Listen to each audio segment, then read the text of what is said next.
Esta es la clase número 1 del curso de Estadística y Probabilidad, donde trabajaremos como parte de la unidad número 1, que es muy interesante, imágenes que dicen mucho, la estadística descriptiva. En esta primera clase analizaremos nosotros algo referente a la estadística, un poco de historia, la división de la estadística, algunas definiciones básicas, algunos usos de la estadística y abusos también, los datos y su importancia, y cuál es el proceso de análisis de datos en un trabajo de investigación.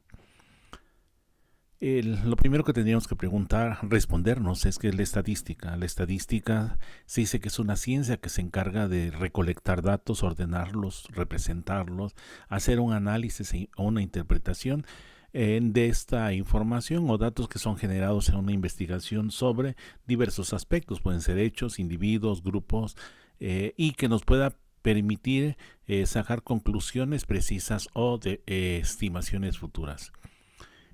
Hay actualmente algunos lo señalan que es una ciencia que brinda instrumentos para recopilar, organizar, presentar, analizar e interpretar información que apoye los procesos de toma de decisiones de cualquier ámbito. Un poco de historia acerca de la estadística en la parte del estudio de los datos, el análisis de los datos, pues es muy antigua, ya 1000 años antes de Cristo, pues muchas culturas como los chinos, sumerios, egipcios, judíos, etcétera, pues realizaban recopilación de información. ¿De qué tipo de información? Eran datos sobre la población, sobre los bienes, la producción, censos, etcétera. Habría que recordar de que en algunos casos, por ejemplo los egipcios y los sumerios, fueron una cultura que, además de ser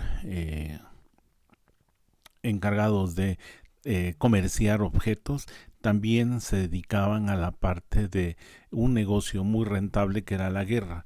Cuando invadían un pueblo necesariamente tenían que obtener datos sobre todo eso, que lo hacían a través de censos para poder después cobrar los tributos correspondientes. Y así, ¿no? Quienes también desarrollaron muy grandemente fueron los romanos que invadieron todo el mundo conocido y que tenían necesariamente, cuando ya los invadían, que cobrar una serie de impuestos. Eh, para los cristianos, el relato bíblico en el cual se habla del nacimiento de Jesús se refiere de que tuvieron que ir a sus lugares de orígenes para ser censados, porque así lo exigía el emperador romano. Y producto de ese censo es como se llega a Belén, y en Belén pues es donde nace Jesús, de acuerdo al cristianismo. Entonces ahí tienen ustedes un dato, ¿no? Donde podemos nosotros saber, o una información donde podemos nosotros reconocer de cómo era tan antiguo el uso de los datos. Pero era una manera muy empírica de hacerlo, muy práctica. Ya durante los siglos XV, XVI y XVII, algunas personalidades empiezan a trabajar mucho sobre esto.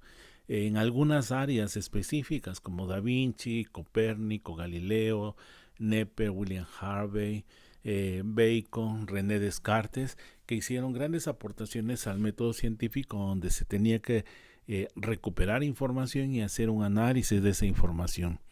Es muy interesante los trabajos realizados sobre astronomía, donde les ayuda mucho a predecir eclipses, a predecir algunos eventos que se daban en la parte exterior a nosotros, y que éramos afectados, y la parte de los datos jugaba un papel importante.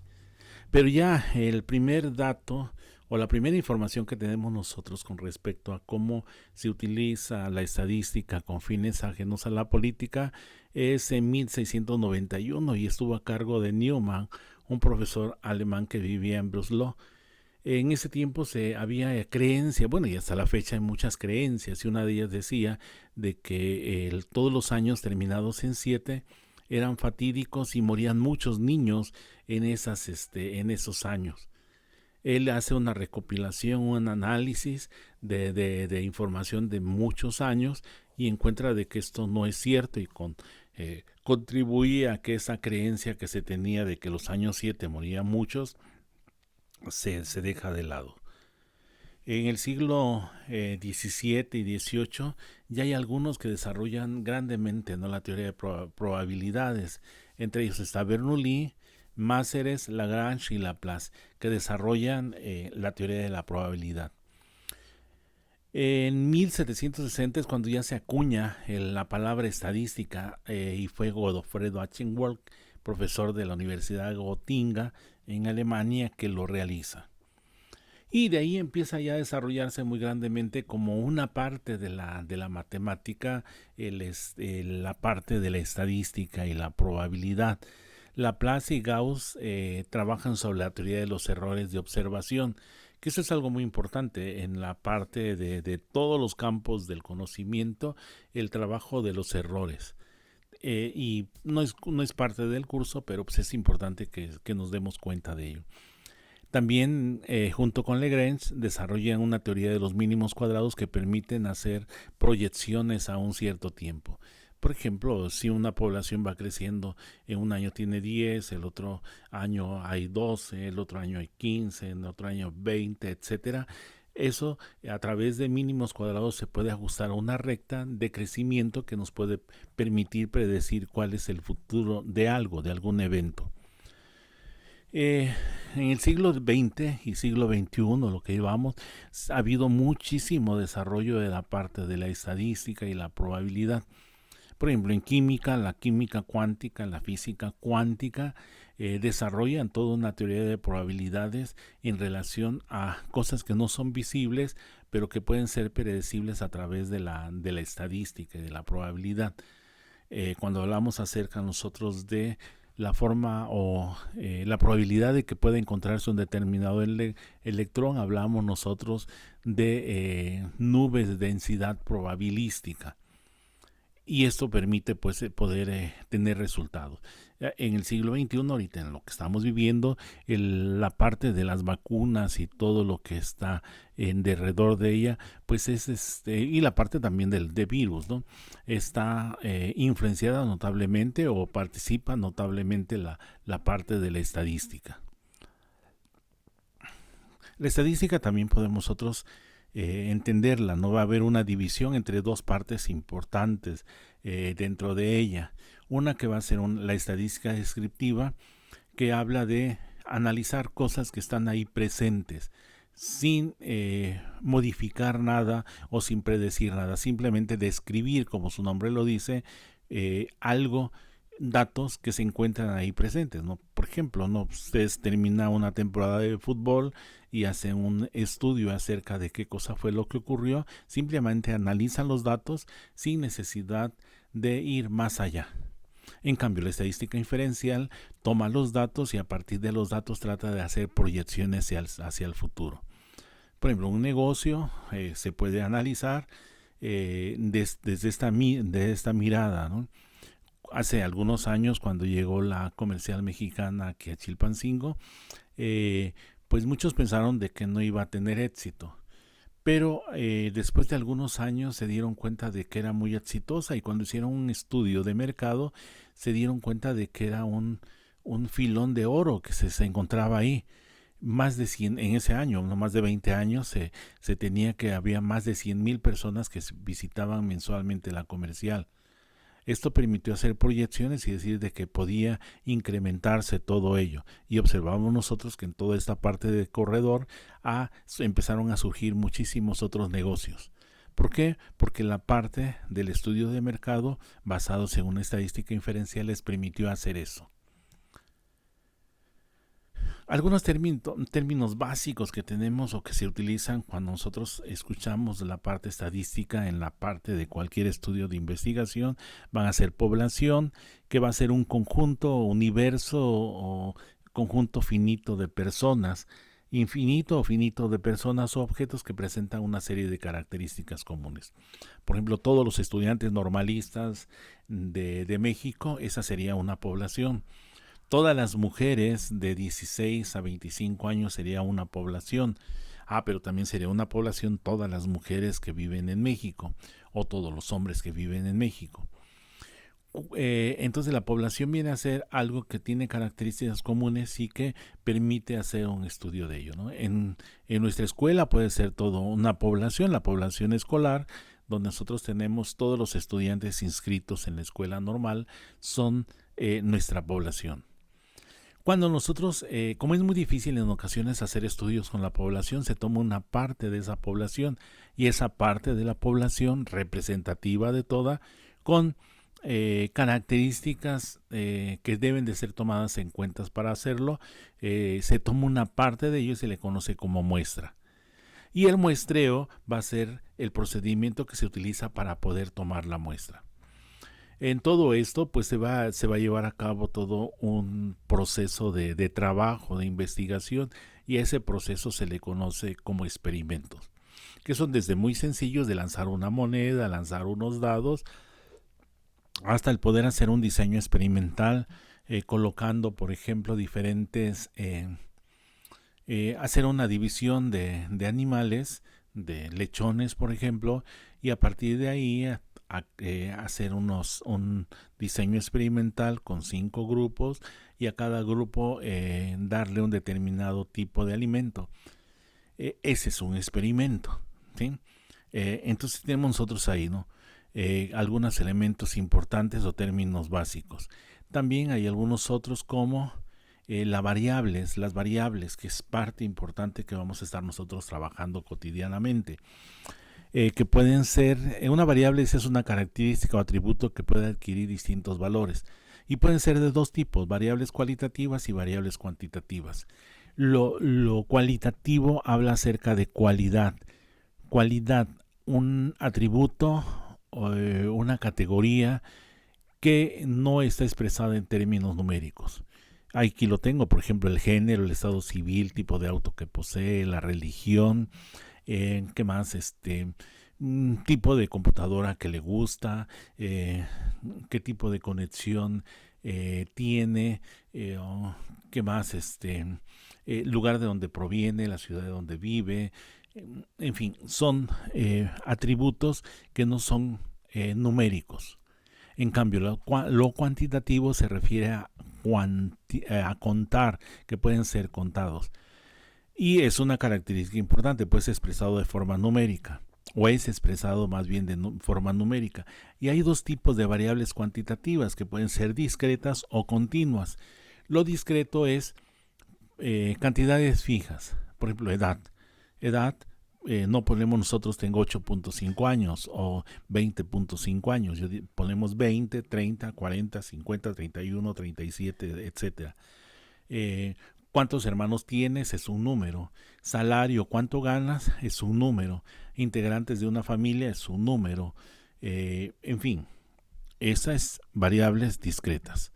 Las variables continuas es algo que puede asumir cualquier valor dentro de todo un rango, ¿sí? Y en este caso, por ejemplo, tenemos la temperatura. La temperatura puede ser 36, 36.1, 36.2. Nosotros que lo medimos en Celsius o centígrados decimos 33.7, 38.9, en fin.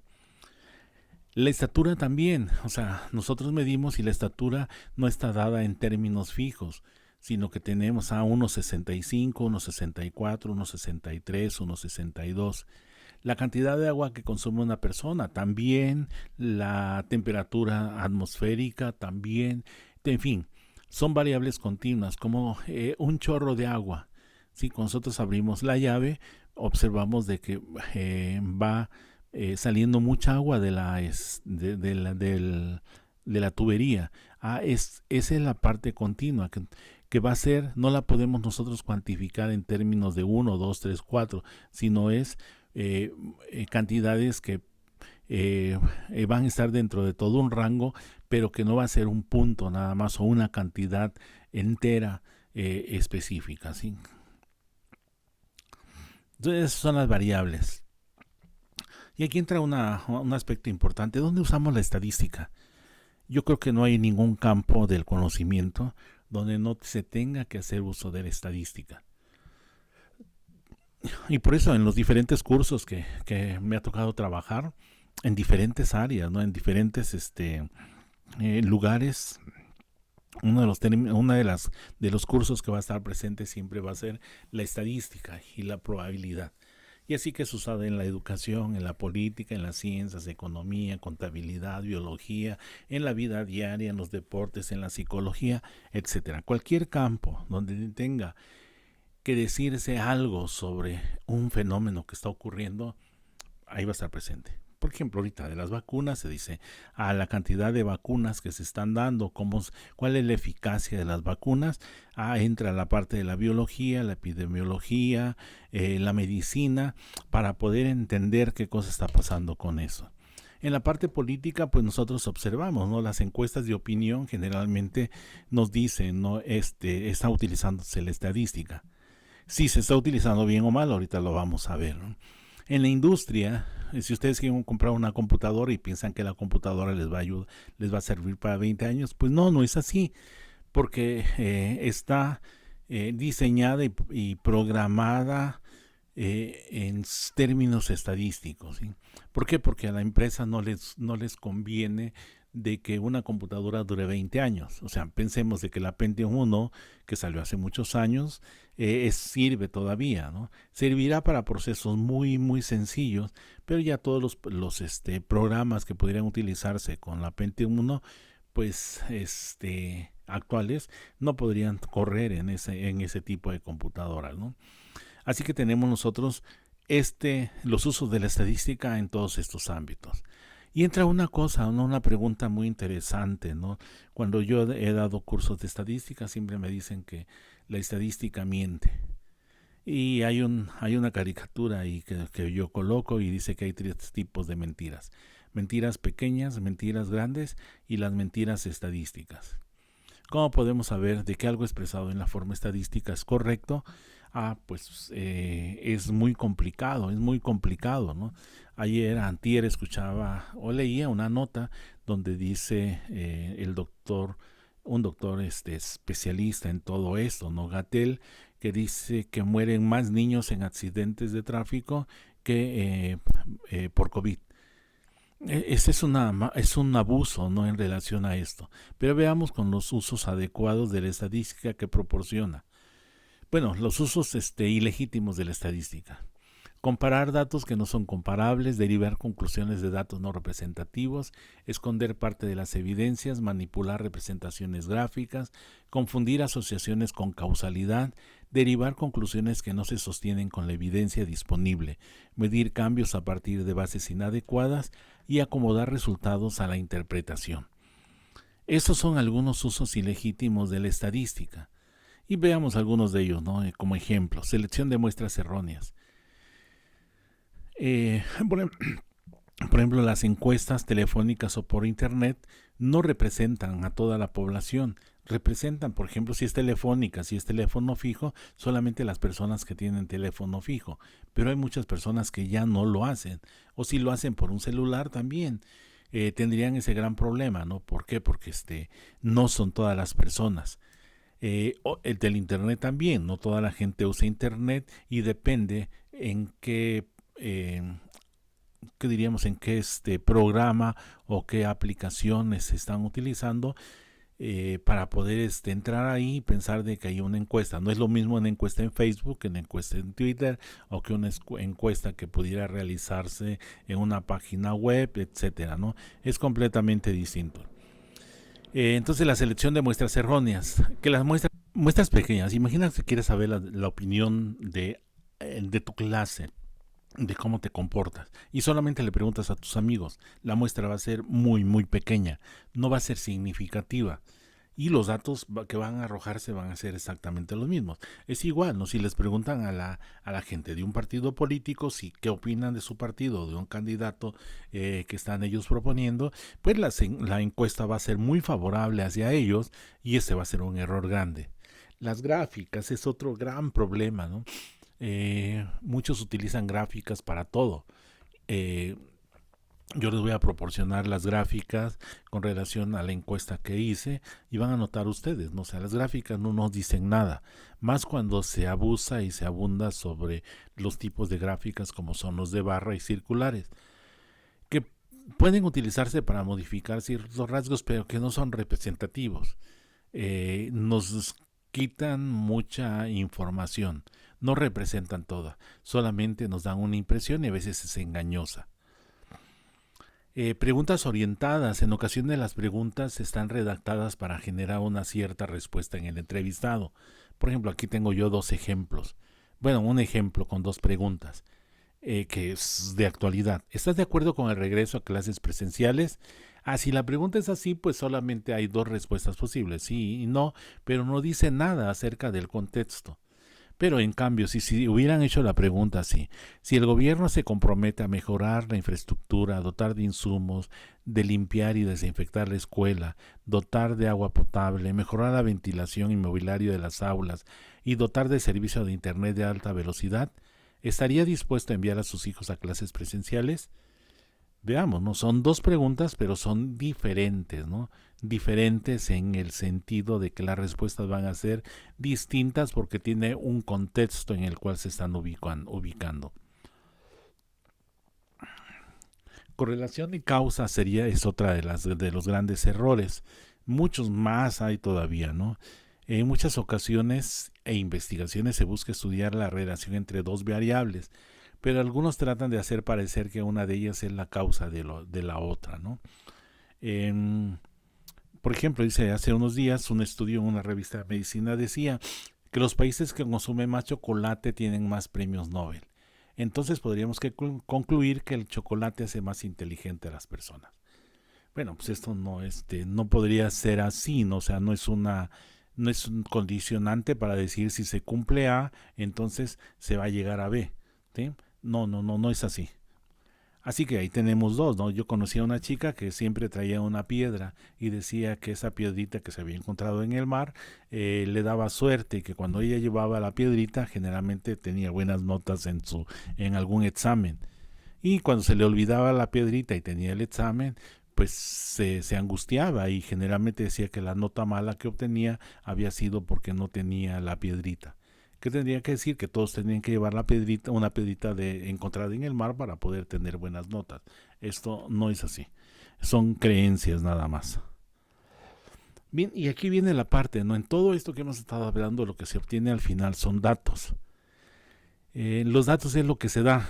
Son la representación simbólica representada de diferentes formas, ¿no? Por letras, por números, etcétera, que puede ser, ya lo veíamos, las variables cualitativas o cuantitativas y que facilitan la deducción de una investigación o un hecho.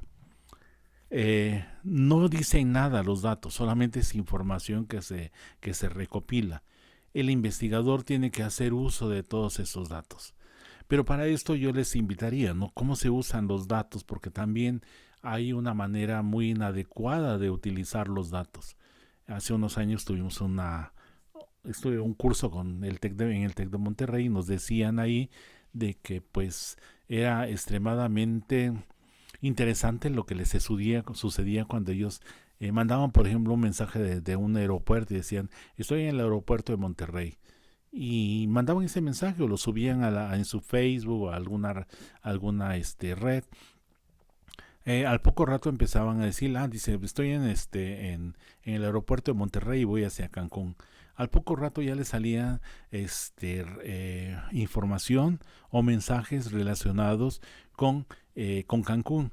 Y le decía, no, pues visita este lugar, este es el mejor restaurante, estos son los lugares que puedes hospedarte, etcétera, ¿no? Y él decía, ¿cómo se dan cuenta de todo esto? Así que yo les invito a que ustedes vean este video que tengo yo aquí, cómo se usan los datos. Y vamos a continuar enseguida.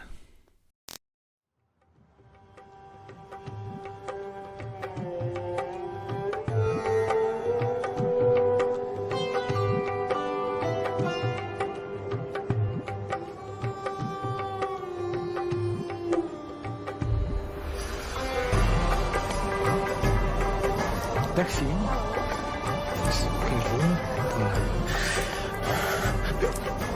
Ik zie een school tegen Antwerpen. Ja, Insecten. dat blieft? Ik voel 2 insecten op je rug. Kan dat? Ja, vlinders. Slovenie? Ouais. Een moto. Oranje. Pas erop. Zenit. Oui, bien. Je hebt een vriendin. Julie de... Met wie? Ja. Een boeiend liefdesleven. 3, 4 zelfs. De vierde, daar zwijg ik meestal over, dus dat weten niet veel mensen. Hoe is mijn spierscheur? Maison rouge, balcon, blanc. Ja.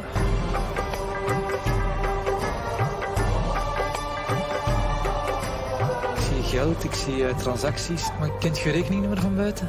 Ik denk dat ik het wel weet. Die staat wel negatief op je bankrekening. Ja? 9-7. Last month, you spent €200 on alcohol. Vorige maand €300 aan kleding gespendeerd. 8, Ja. 5 voor een huis dat van eigenaar gaat veranderen. €795.000. Ja, eigenlijk. 41. Ja. Is dat juist? Ja, dat is juist.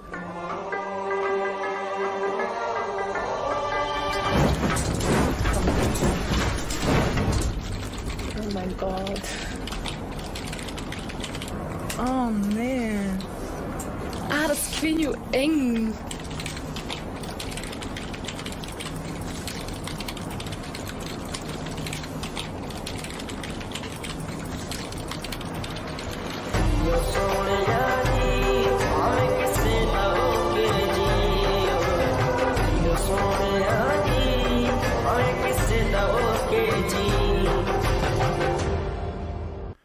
Bien, y las empresas, bueno, antes eran personas nada más, grupos que se encargaban de esto. En los últimos años, ante el boom que ha tenido la información y también la producción de datos, hay empresas que se han encargado primeramente de capacitar a sus trabajadores para el análisis de datos y ya posteriormente muchas universidades que se han encargado de tener carreras relacionadas con el análisis de datos. Y el análisis de datos dice que es el proceso de inspección, limpieza, transformación y modelado de datos con el objetivo de descubrir información útil, sugerir conclusiones y apoyar, este es algo interesante, la toma de decisiones. Y en este sentido, las etapas en las cuales nosotros tendríamos que realizar para poder obtener información, que esto les puede servir para un proyecto de curso, para un proyecto de un año, de un ciclo escolar, en alguna de las asignaturas o cursos que llevan, o para un trabajo de investigación y de tesis. Ese es el proceso de las etapas de un tratamiento estadístico. Primero empezamos a plantear un problema, fijar objetivos, formular hipótesis, las unidades de observación y de medida, cómo se toma la población y muestra, la recolección de datos, clasificación, ordenación, tabulación, presentación, análisis y sobre todo lo último, que es una de las cosas importantes, la publicación. El planteamiento del problema es que se va a investigar y por qué se pretende estudiar algo. En la fijación de los objetivos debemos saber qué cosa es lo que queremos hacer, cuáles son las metas y objetivos que van a estar guiando nuestro trabajo de investigación. Y depende, ¿no?, la profundidad que se tenga que hacer, desde un trabajo de tipo exploratorio hasta algo que permita hacer, como lo veíamos anteriormente, unas inferencias con respecto a sucesos que están ocurriendo o diseños experimentales que también son válidos, ¿no? La formulación de hipótesis, que en algunas, dependiendo del tipo de investigación, puede ser de que se utilicen hipótesis o se utilicen conjeturas o supuestos, y es una explicación provisional de los hechos. Por ejemplo, eso que decía el señor subsecretario de Salud, de si es cierto, ¿no?, de que los niños mueren más de un accidente automovilístico o accidentes de tráfico que de COVID. Habría que hacer un estudio y tratar de observar si esto es relativamente verdad o no es verdad. Y ahí tendríamos un comparativo, decir si es cierto o decir no es cierto. Y esas son las hipótesis que tendríamos nosotros que ir analizando. Tendríamos también necesidad de definir la unidad de observación y de medida. Cada uno de los elementos debe definirse previamente, resaltando todas las características que tiene. Determinar también la población y la muestra, decir, ¿no? O sea, nosotros tenemos la población de la Biguri y vamos a hacer un estudio con respecto a las chicas que tienen entre 20 y 22 años. yo tomo una muestra con las chicas que tienen 20 a 22 años y esas son mi muestra, la que yo voy a tomar. Tiene que ser representativa del todo. Lo otro es la recolección de datos. ¿Cómo recolecto yo los datos? ¿Dónde la voy a recolectar? Sí, si yo quiero saber qué impresión tienen las personas acerca de Cinépolis, no me voy a plantear en Cinépolis y preguntarles ahí cuál es su impresión. Probablemente si es un trabajo mucho más así, sería un trabajo que yo tendría que entrevistar a gente en el Zócalo y preguntarles, ¿no?, si va a Cinépolis y qué opina acerca de este cine. Porque si yo lo hago a la entrada del cine, va a haber un sesgo o algo que nosotros vimos anteriormente. Pues si van a Cinépolis y están ahí comiendo palomitas en Cinépolis porque les gusta Cinépolis. Así que la recolección de datos es importante, como yo lo voy a hacer y a través de qué mecanismo lo voy a tener. Ya después que tengo yo todos los datos, voy a hacer una depuración acerca de todos ellos. La voy a presentar a través de gráficos, de cuadros, de tablas, etcétera, que me permita hacer un análisis. Ya después de que yo tengo todo esto, ya realizo yo el análisis. Quizás la parte más complicada de un proyecto de investigación o proceso de investigación es esto, ¿no? La clasificación, la ordenación y la presentación. En los trabajos de maestría, lo que teníamos era de que llenábamos las paredes de datos y a partir de esas llenado de paredes de datos empezábamos nosotros a clasificar y ordenar. Y era una técnica o estrategia que nos permitía a nosotros hacerlo de manera adecuada. Y ya viene entonces el análisis de toda esa información y se vale de métodos y de técnicas estadísticas. Y por último, la publicación. Toda conclusión debe ser comunicada a un auditorio. No solamente quedar en el gabinete, en el escritorio, como una tarea que se hizo y ya, ¿no? Tiene que ser publicada. El año pasado nuestros estudiantes de este curso hicieron trabajos interesantes, ¿no?, con respecto a algo que empezábamos a vivir, que era la pandemia, y los resultados fueron muy interesantes. Los dimos a conocer en un ambiente muy pequeño, un foro, pero al menos se pudo tener esa cuestión de publicar lo que habíamos hecho. Entonces esta es la parte, ¿no?, de que es todo un proceso estadístico, y yo les voy a dejar aquí algunas lecturas que pueden ustedes tener para poder profundizar sobre todo esto. Y además de todo ello, pues algunos videos que son interesantes que puedan ustedes revisar. ¿Por qué me vigilan si no soy nadie? ¿Para qué sirven tus datos? El adivino de las redes sociales. Un trabajo interesante que deberían ustedes de leerlos. El caso delicado, el delicado caso de la adolescente llamada Amanda Todd, quien fue víctima de acoso cibernético y se suicidó.